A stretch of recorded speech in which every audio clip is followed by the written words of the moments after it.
do our moderated portion with the panel. So I'll jump off and hand it off to you, Elissa. Wonderful. Thank you so much. And thank you to the whole BYkids team and to Daunnette for sharing such important messages from your life and enriching all of ours. I know we are already a little bit running late, so I want to be sure we get to hear your voices as much as possible. And I wanted to just kick us off with, at the beginning of this beautiful, beautiful film, I wish we could all take our mutes off and applaud it. You asked, you were asking about who people really are. And I wonder, through the process of making the documentary, what are some of the key pieces that you learned about yourself, especially anything you found surprising as you sort of approached your family and friends in new ways? Yeah, so I think looking back on the whole experience now, like, I kind of just want to make note that I've like rewatched this film like so many times since we got the final cut finished, and I don't know why, but this time that I watched it, I just like started crying because like it was, I don't know, it was just like a rush of emotions, like, oh my gosh, like I really did this, like this was like, we really did this. But back to the question, definitely throughout the process, I was kind of just had my mind going like all over the place. But looking back on it now, I realized that I learned a lot about not only myself, but I learned a lot about the people around me, and I learned a lot about my community. I think the number one thing that I learned about myself throughout the process of, you know, filming this, and then just all the way up until it was finally done, I learned that, well, if I put my mind to something and I truly want it, I can make it happen. And I don't want that to just be a statement for myself. I want everyone to know, you know, if you want something really bad enough, and you put in the work for it, you can make it happen for yourself. I also learned that if you let your guard down a little bit, you can let amazing people into your life.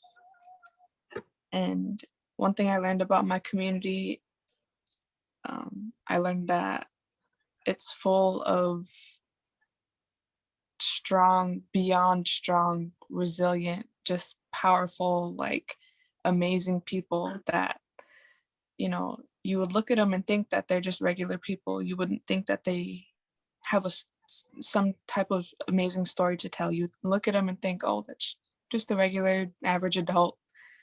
But you sit down with them and you talk with them and you realize everybody has a story to tell. And I appreciate that a lot. And you really helped us pull back some of the layers, I think, that people put on to protect themselves, and let us see things we would never have seen otherwise. So thank you so much.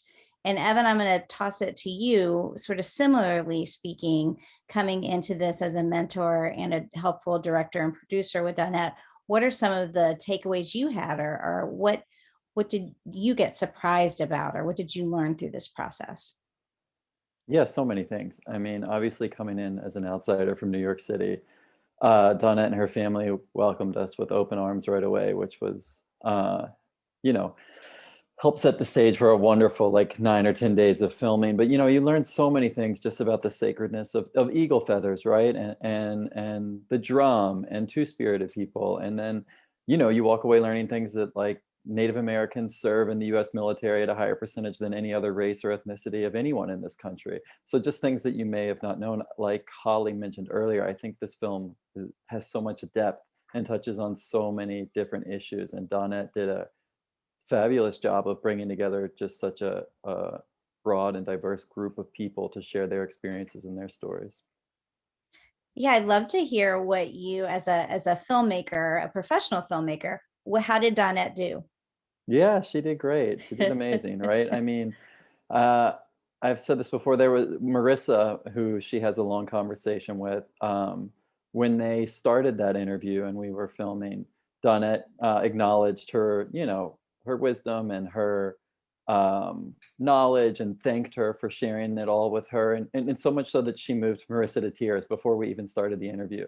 And I think if you can get someone moved in that way and get them to put their guard down and be comfortable and fully trust you, you're going to get such a, so much great information out of them. And every interview was like that, where, you know, this film probably could have been a feature length because we had so much good stuff. So it was like you got just little sprinkles of so many different interesting people and interesting stories. And yeah, she did an amazing job, just as good as any other producer or director who's sat down and interviewed folks for other films I've worked on. That's wonderful. Thank you. And Daunnette, what I wondered and what I noticed, and I've watched this film multiple times now too, is just your grace in how, and your thanking of people. It's just so authentic that you really are honoring the people who are sharing their stories with you. And I wonder if you could tell us why it was so important for you to focus on these strengths of the cultural traditions in an age where we don't get a lot of that information regularly about Native Americans. Well, my kind of like my motivation for focusing on the strength of and power of my community is because before I had or before Evan and Nick had came out to start filming, my mom and dad had me like going back on all the work that I've done before, like going through the Teen Vogue videos and like our YouTube videos and stuff, and just kind of reading the comments on it. And of course, I read all the nice and like beautiful comments that everybody had to share. And at the same time, I saw like all the, you know, all the ignorant and like negative comments that you don't want to see after you work so hard on something. So I kind of saw like all the negative comments and just some posts on Instagram or Facebook or and like social media platforms that kind of portray Native Americans as like they live off of government funding, or they're just drunks and they're just alcoholics and all they do is abuse drugs. And you know, just kind of seeing that my people are being shown as like this negative kind of figure, that I know that that's not who we are. So my thought process behind it was kind of, okay, well, you know what? If that were true, let me show you why.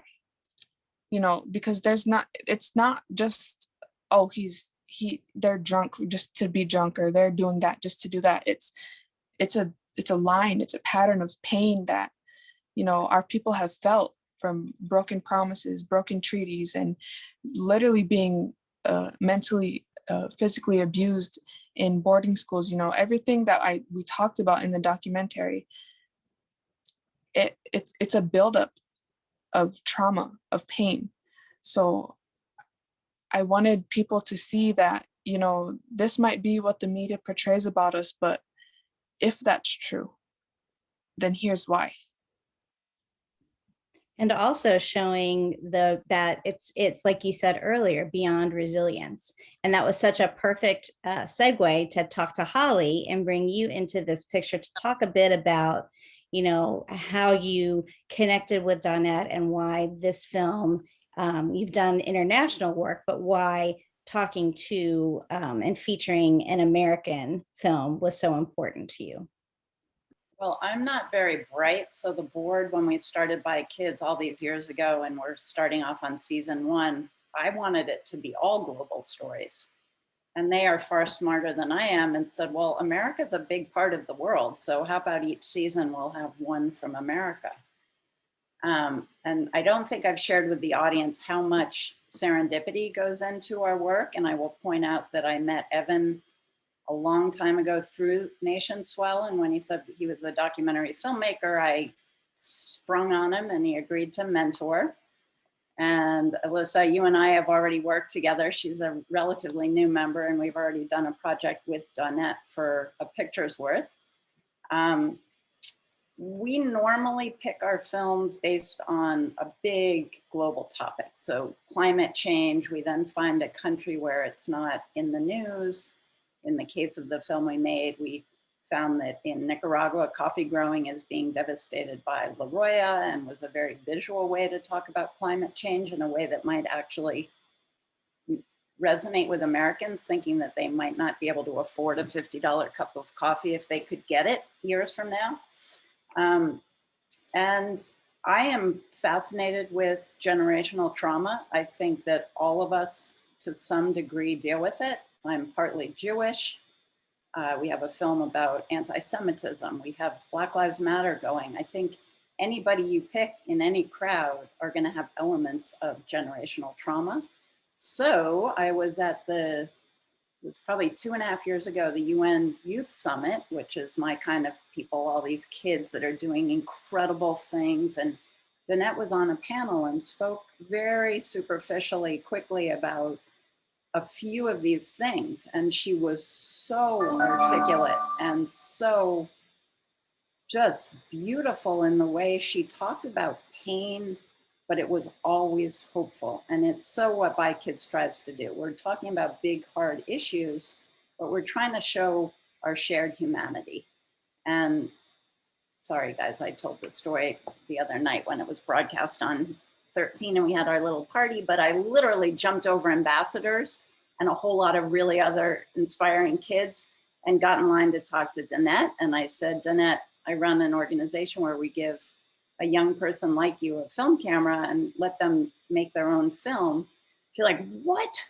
My mom and I were driving here from Omaha and we were talking about making a film. So why don't you go ask my mom? So Daunnette and I went over and found mom, and the rest, as they say in Hollywood, is history. And here we are. But I think I would add that there's a quality of this film that is certainly true of all of ours, but this one does it really well. There's an incredible intimacy that I think we've all agreed from my many years as a print journalist at the New York Times, Daunnette does better than most all of us as getting in a very humanistic way so that people reveal their often very painful personal truth. And that is a talent that you cannot teach. And it comes out, it's so, Evan obviously was guiding her wisely, but she's got a real skill at making people comfortable to be that intimate. And it's really a joy to behold. And I too got them. I've seen this film probably as many times as you have, and I cried today too. Yeah, it's just, there's so much to it. And I'd love if you could give us some insights. You talk about how BYkids is about really big, challenging issues, and yet you choose to put those issues in the hands of young people. Why is that important? Oh, because as a trained journalist, the best reporters are kids, because they don't really care about your politics, and they definitely don't care about your ego, and they smell hypocrisy, and adults get caught in the weeds sometimes with that. So, you know, at the core of it, they're such good reporters. And I think it's hard to get the essence of this, but, you know, people are trained in our culture to look for difference and be afraid of difference. And what I think allowing kids to tell their story and allow their community to speak through them, which is one step away from, you know, that's not colonial journalism, that is primary storytelling. I think what this taps into is that the one thing we all have in common might not be our color or our religion or our socioeconomics, but we were all children. And that innocence and their honesty, they're just authentic, and it just comes oozing out of these amazing films. And even despite those challenges, there is this thread of optimism and hope, and just that you can't even describe it, but that's wonderful. Thank you so much. There's a question I'd love to get to from the audience, and it's for you, Daunnette. I think what has become very obvious over the past year is how individualistic we are as a society, that the individual is more important than the group. And that connects very closely to what Marissa brought up about it's not about I, it's about the we. So do you see tension between that idea of the collective, the we, versus the I world outside? Is there any tension in the community between the I and the we? I think that's kind of more like an older teaching, because I've heard that from my grandma a lot. You know, there was one time where I think that me and my brothers had got like our progress reports from school back, and I had like straight A's, and then my brothers had like C's and D's, but they're like still passing, I guess. So I was like, yeah, I have an A in this class and I have an A in this class. And she's like, okay, your brothers are doing good in school too. You know, they're not failing. So I think that's kind of more of an older teaching, because I've only ever heard that come from elders, but definitely since I wouldn't really say since the pandemic started, but I would say within the past year or so, I have noticed that here in my own community that there kind of is a bigger issue with people like kind of succeeding, but only succeeding for themselves. And myself, I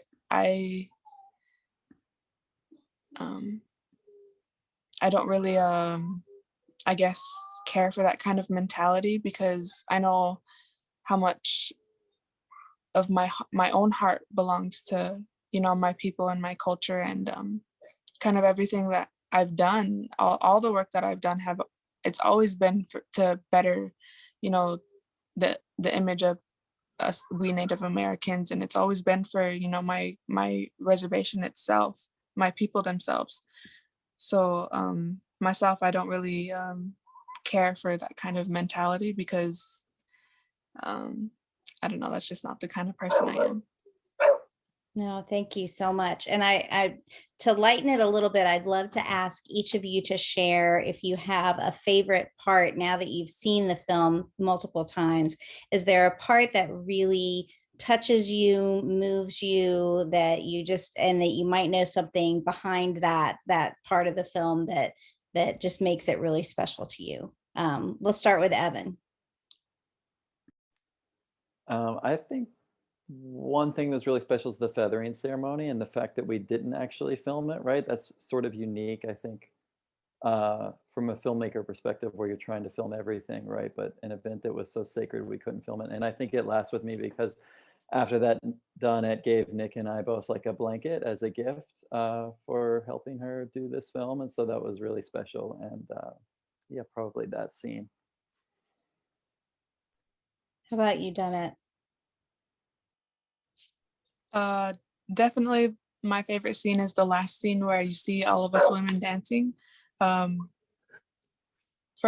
numerous reasons. One being I just love like just the scene itself, like watching it, I just feel like it's really powerful. And in the beginning of that scene, I say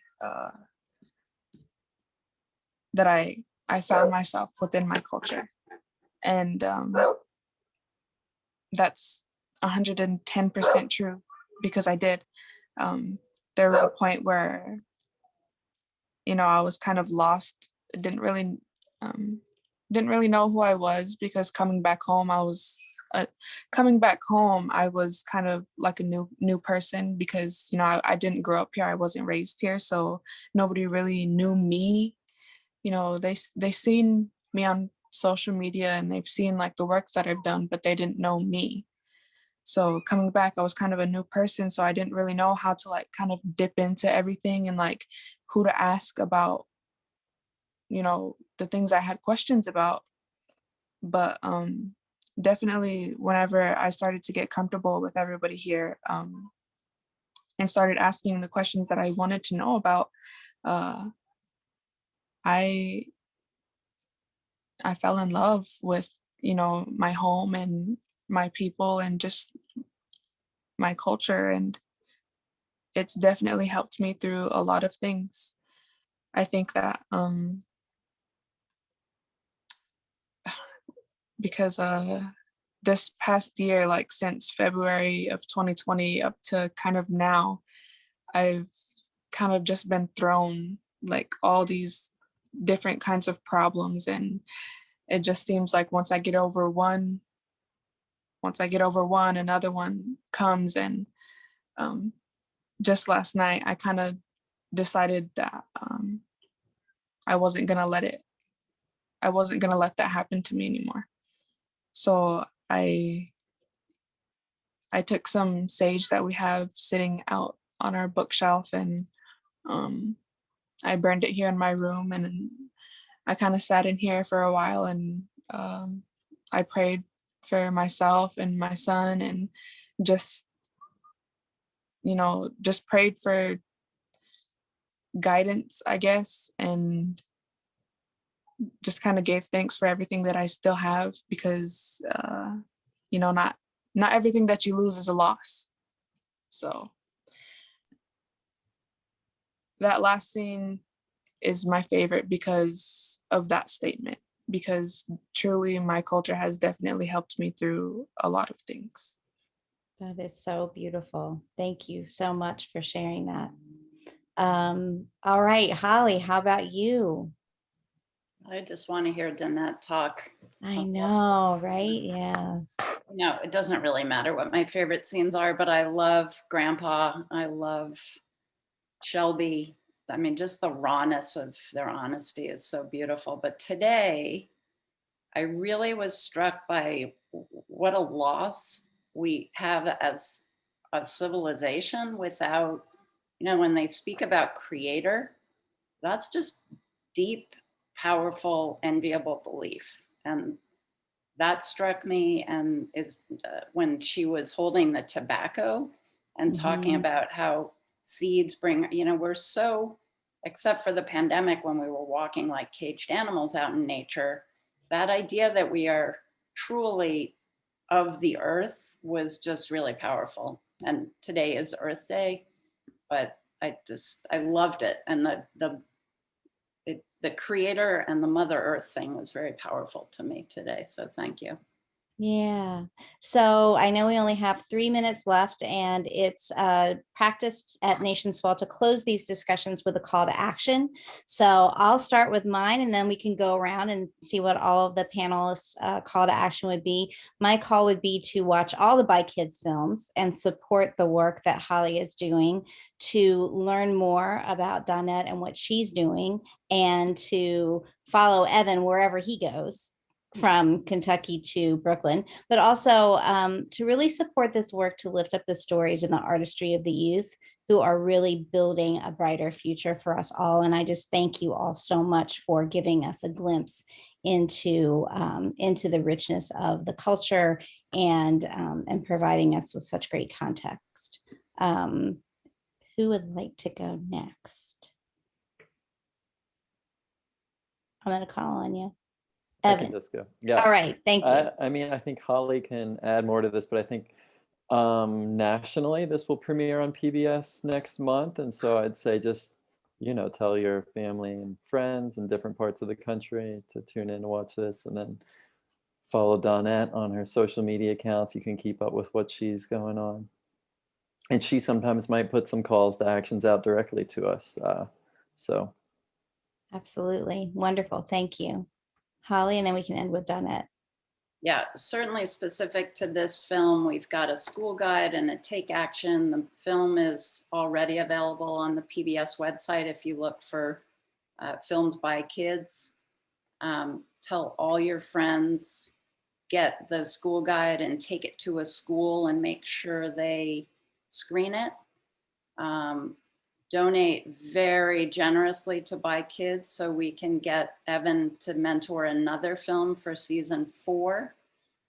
I just Yeah, and send us ideas. I've put my email in the chat. So film ideas and partnership ideas. We definitely, PBS is an amazing partner, but viewers like you don't support our work. So we are looking for a pre-production partner as a big broadcaster who might like a series like this. So ideas on that are welcome. But Wonderful. Yeah, that's great. And Holly is amazing to work with. All right, last word goes to Daunnette, the star of the show. Definitely my call to action will always be knowledge is power. So do whatever you can and Google whatever you can whenever you have questions about, Native American culture, even if it's just learning about statistics about Indian country or our missing and murdered Indigenous women, suicide rates in Indian country. Just kind of like always know that knowledge is power. Yes. And support Native businesses and just I'm gonna steal everybody else's and say tell your friends and family about the film and get whoever you can to watch it, because I myself am very proud of it, and I'm sure everybody that has also worked on it is really proud of it themselves, because it wasn't just me that did this. So yeah, and thank you everybody for tuning in today and for supporting. Wonderful. And you've already won a couple of awards for this film. I don't want to leave that out. It's already winning awards in film festivals. So catch and share the award-winning film. Thank you so much. Thank you all. Patricia. Thank you. Thanks so much, Elissa. Thanks, We're just going to wrap up now. I want to thank everyone who was able to join us today for this beautiful and moving film. We hope that you enjoyed it, along with the panel discussion that we had today. A huge warm thank you to Daunnette, Evan, Holly, Elissa for bringing us, bringing this to the community and also leading us through this discussion. It was very powerful, and I hope that people really got a lot out of it. Keep an eye out for a post-event note from us, from NationSwell. We should be sending that out sometime tomorrow. And then for a member survey reminder for our council members that are on the call, if you haven't yet done so and haven't filled out your annual member survey, please do so this week. It only takes a quick 10 minutes, and we're planning, we're planning ahead for the council, and we want to see what we are going to create in the post-COVID world, and your input is extremely valuable. So if you have 10 to 15 minutes tops, please, we appreciate your feedback. And with that, I hope everyone has a great evening, and thank you so much for joining again. Take care.